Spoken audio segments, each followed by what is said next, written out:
Hey there, boys and girls. Here we are, ready for day 8 of our January daily math. Let's start with number 1. It says 260 plus 7 equals 7 plus what? Well, the commutative property addition tells us that it has to be the same thing, right?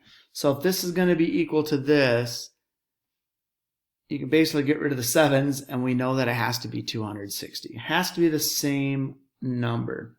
So this side is 267, this side's 267, and that makes them equal. Okay, write using numerals, 378. So first it says 300, so I'm going to write that, put a 3 in the hundreds column.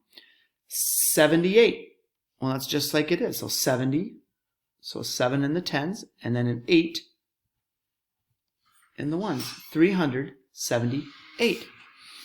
Okay, use these digits to make two different 3-digit numbers. So we're going to use the 3 and the 9 and the 7 just to make two different 3-digit numbers.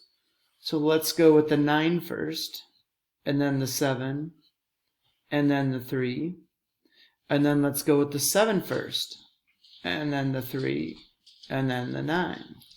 You don't have to have those two exact ones. You could do 379, you could do 937, you could do 973. You could do 739, you could do 793. All right, now it says circle the greater number. Well, 900 is greater than 700. So we're going to circle that one. Okay, Jordan cut a piece of tape. How long is it? So here's the piece of tape, and we're going to measure it in inches. So we're going to line that up there, and I see that it is on that 7. So we're going to call that 7 inches.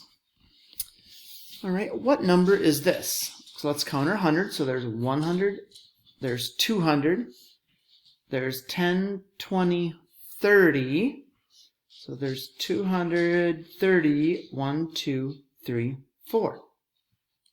234.